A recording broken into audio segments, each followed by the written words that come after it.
right? The dictionary.com. The 7th day of the week following Friday, right? Following Fridays.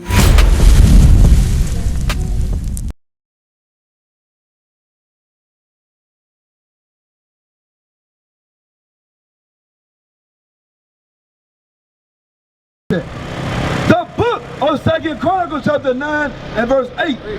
Blessed be the Lord thy God, which delighteth in thee, to set thee on his throne, to be king for the Lord thy God.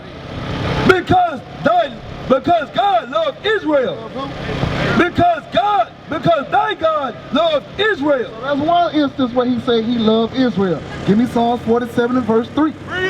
Alright, give me Psalm chapter 47 and verse 3. It's redundant. It's going to say the same thing over and over and over, right? But the pastors and things like that, they're going to take it and they're going to twist it, right? Because they want to make God to be everybody God, but he ain't everybody God. Read. The book of Psalms chapter 47 verse 3. He shall subdue the people. What you say? What? Come on now, so you don't be confused. Come on out the car for a second. And let's go through it. We're showing you who he loves. I'm showing you who he loves, right? God only loves one group of people. That's right. Get the John 3:16 out of your mind, like God loves everybody, right? No, that ain't what he's talking about. God only loves these people that he see right here. Right? He killed for these people right here that you see on this sign. That's right. These are the only people that he coming back to save. He ain't coming back to save no white man. He ain't coming back to save no Chinese man. That's right. He ain't coming back to save no Arab. That's he ain't coming back to save none of them. He coming back to save you and I.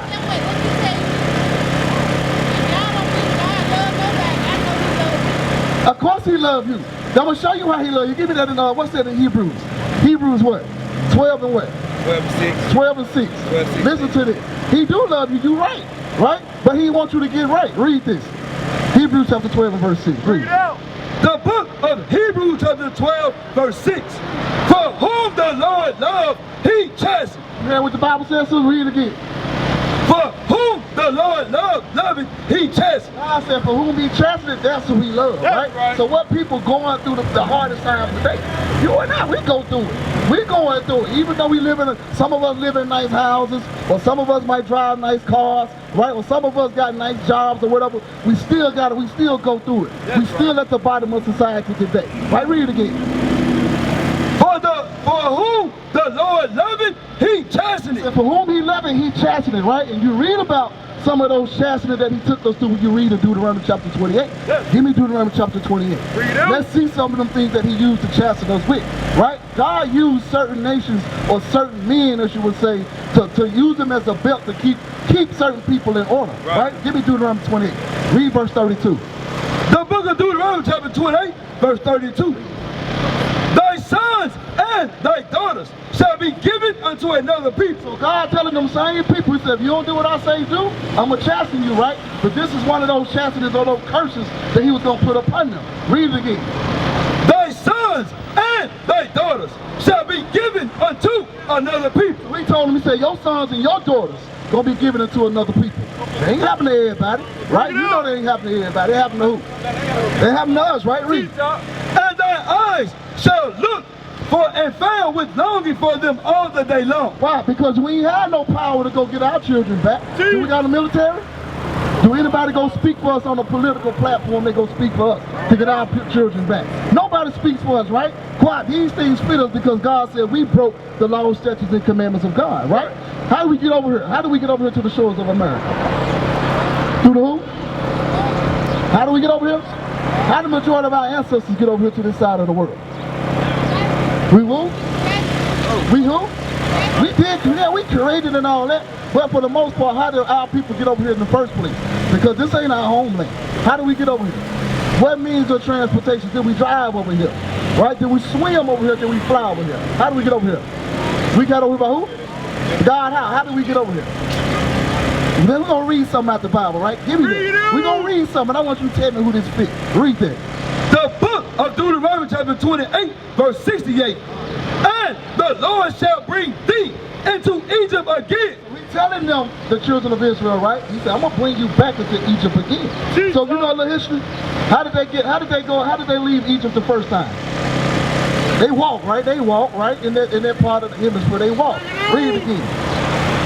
And the Lord shall bring thee into Egypt again. So he said, I'm going to bring you back into Egypt again, because like the Bible is its own dictionary. When you read in Exodus chapter 20 and verse 2, it tells you that Egypt means bondage, right?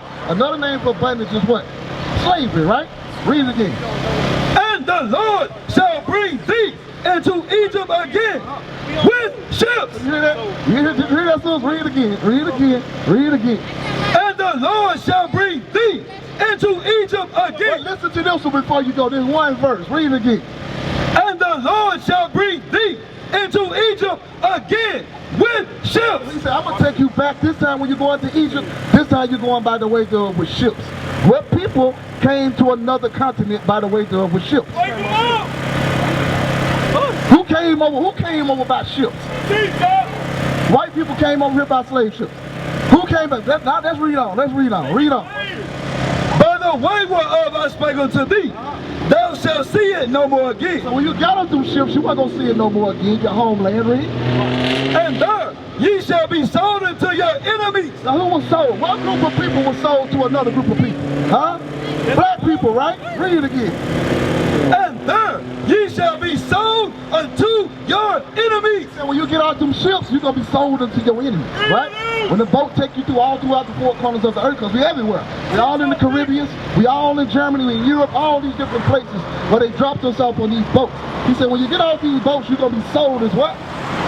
Sold unto your enemies. The Bible said that we were going to be sold unto our enemies. These people ain't our friends. Right. That's what the Bible said. I ain't saying that. Who sold who? Did we sell them or they sold us? They sold us and God called them what?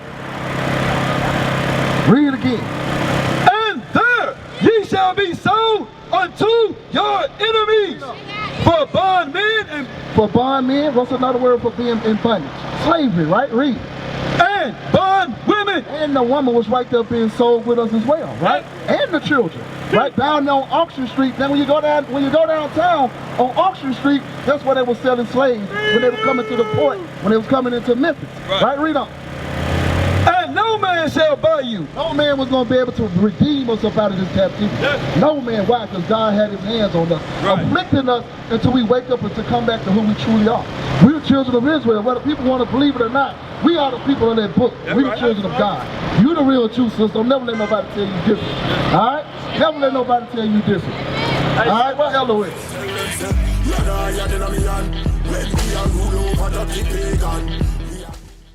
Hey, shalom brothers, shalom sisters, Bishop Nathaniel here.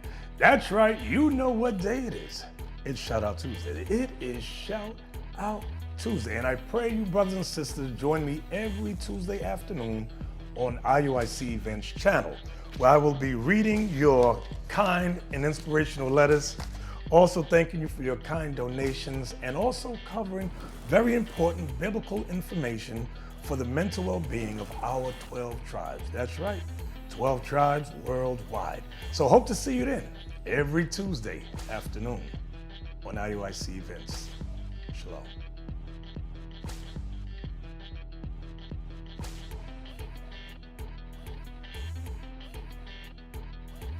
Hey, bro, what you think?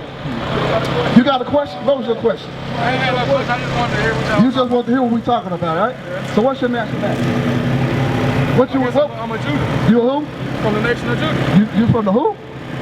Judah. So you from the I'm tribe of Judah, right? I'm an Israelite. So you knew that already? From doing my own little research. From doing your own research. Okay. So you know what God requires of you then, right? Okay. All right. Well, remember, this ain't religion, right? God give me Deuteronomy 4 and 44. Deuteronomy chapter 4 and verse 44. Read out. Where's that? Get hello. Read that. The book of Deuteronomy chapter 4 verse 44. And this is the law which Moses set before the children of Israel. These are the testimonies and the statutes and the judgments which Moses spake unto the children of Israel. God gave us laws, right? He didn't give us religion. He gave us laws, statutes, and commandments to keep. That what set us apart from everybody else. Give me Deuteronomy 10 and 12. Deuteronomy chapter 10 verse 12. Read that. The book of Deuteronomy chapter 10 and verse 12. And now Israel, what doeth the Lord thy God require of thee? So God said he requires some of us, right? You know you're Israel, he requires certain things of us, right? Now, let's get into the dress code, right? Give me that. Give me Numbers 15, right? Because you notice that you see something on everybody's shirts out here, right? See what he got on his shirt? His shirt. You know about it, right? So, okay, all praises then. All right, all praises. Read it. The book of Numbers, chapter 15, verse 38. Verse 38.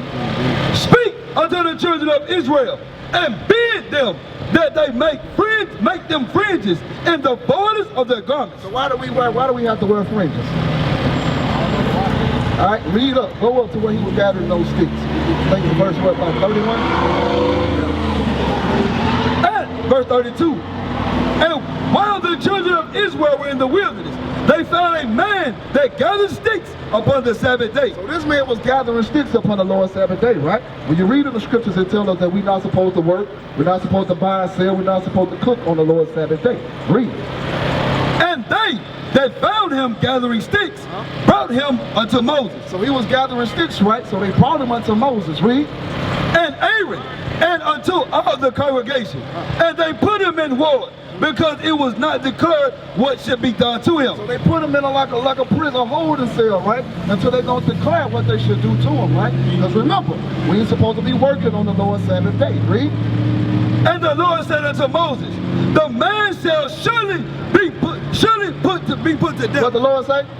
And the Lord said unto Moses, the man shall be surely put to death. You know what the Lord said? The Lord said that that man should be surely be put to death. Why? Because he was breaking the Lord's Sabbath day, right? Read on. All the congregation shall stone him with stones throughout the camp, without the camp. And all the congregation brought him without the camp, and stoned him with stones, and he died. As the Lord commanded Moses. And the Lord spake unto Moses, speak unto the children of Israel, and bid them that they make them fringes in the border of their garments. So now you see why that we have to wear fringes in the borders of our garments, right? We're going to explain it as we keep reading. Read. Throughout their generations. Throughout our generation. So long as we generating us a people, we're supposed to wear these fringes. All right, read. And that they put upon the fringe of the borders a ribbon of blue. So just like you see the shirts, like you say, you already know, right? Read. And it shall be unto you for a fringe, that ye may look upon it, and remember all the commandments of the Lord. That's why we wear these fringes, right? So when you get ready if you're about to commit a sin, right, you look upon these fringes and you remember the commandments of the Lord. So that's why the Lord instituted these fringes, right? So we're supposed to wear these fringes, all right? Just like the Sabbath day. How do we keep the Sabbath? You know about that? Let's get into the Sabbath, right? Let's get into it. That's why we out here, right? We want to edify our people and show them the proper way how we're supposed to serve God, right? Read. The book of Exodus chapter 20 and verse 8. Remember the Sabbath day. So he told us to remember it. Why? Because when we got out them slave ships, we were going to forget, right? Look at our people today. Our people don't know nothing about no Sabbath day. They think what? We supposed to go to church when? On Sundays, right? No, that ain't biblical. Read. Remember the Sabbath day to keep it holy.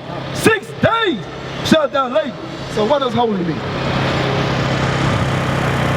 I don't know the actual definition of holy, but like sacred. To be separate from something, right?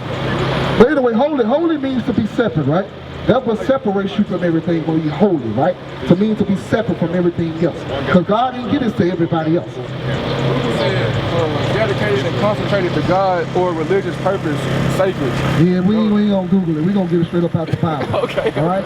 The book of Leviticus, chapter 20, verse 26. And ye shall be holy unto me, for I am the Lord, I am holy. And ye shall be holy unto me, for I, the Lord, am holy, and have severed you from other people. Have severed you or separated you from other people. So holy means to be separate from everything else. Not doing what everybody else doing, right? Go back to that Exodus. Read it again. Amen. The book of Exodus chapter 20 verse 8. Remember the Sabbath day to keep it holy. 6 days shalt thou labor and do all thy work. But the 7th day is the Sabbath of the Lord thy God. In it thou shalt not do any work. So on the Sabbath day, right, now he going to what makes it holy, right, or what separates it from everything else. He said he gave us 6 days what to do all our work. He said the 7th day, he said that's the day we're supposed to keep holy. The 7th day, no, look at your phone. You got a phone? Pull up the calendar. Pull up your calendar. What's the last day of the week on your calendar? Hey, Sunday. You say what? Sunday. They got them calendars now trying to put Sunday. Yeah. Saturday is the Sabbath day. Friday sundown to Saturday sundown. God counts, that's how God counts days, from sundown to sundown. Not from midnight to midnight, right? That's not how God counts it. Read on. But the 7th day is the Sabbath of the Lord thy God. In it thou shalt not do any work, thou, nor thy son, nor thy daughter, nor thy manservant, nor thy maidservant, nor thy cattle, nor thy stranger. So nobody's supposed to be doing any work on the Lord's Sabbath day. You look familiar. When you down there on the Bellevue and Macklemore before? That wasn't on here? You stay around here in this area? Okay. All right. You went down there last week? You stopped by the campsite? Okay, you look familiar. Okay, all praises, bro. But on the Sabbath day, we ain't supposed to be working on the Lord's Sabbath day. Give me Nehemiah 13. Nehemiah 13. Right? There's something else that we ain't supposed to do on the Lord's Sabbath day. Remember, when you read in Genesis chapter 1 and verse 4, it tells you from sundown to sundown, there's a day according to God. Right? And in the definition, let me read something about the first day of the week. Right? When you put it up in the dictionary.com, right? Sunday, right? The first day of the week observed as the Sabbath by most Christian sects, right? That's the first day of the week that they say, but the 7th day is Saturday according to God, all right? The book of Nehemiah chapter 10 verse 31. And if the people of the land bring any word or any victuals on the Sabbath day to sell, that we will not buy it on them on the Sabbath or on the holy day, and that we would leave the 7th year and the exaction of every day. So we're not supposed to buy and sell on the Lord's Sabbath day. So we ain't supposed to work on the Lord's Sabbath day, and we ain't supposed to buy and sell on the Lord's Sabbath day. There's another thing that we ain't supposed to do on the Lord's Sabbath day, and that's cooking, right? We ain't supposed to cook on the Lord's Sabbath day. Why? Because what did he tell you earlier in Exodus chapter 20? He gave us what? He gave us 6 days to do everything that we needed to do, right? But the Bible got all the answers, right? Read on. Read what you got. The book of Exodus chapter 35 verse 3. Ye shall kindle no fire throughout your habitations upon the Sabbath day. So we ain't supposed to be cooking on the Lord's Sabbath day. You're supposed to prepare your meals the day before, right? And hold you enough over to keep you over until the Sabbath day is over with, right? Which is what day? Saturday? Yeah. Saturday, right? Saturday, right? I'm gonna read another definition for you. Saturday, right? The dictionary.com. The 7th day of the week following Friday, right? Following Friday. So let you know that Saturday is the what? It's the 7th day of the week. That's the Sabbath, Saturday. That's the day that we're supposed to be keeping. We ain't supposed to be keeping Sunday. Right. All right? What is a nation?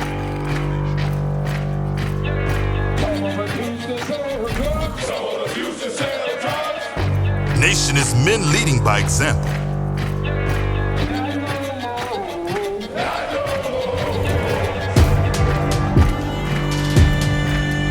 Nation is family.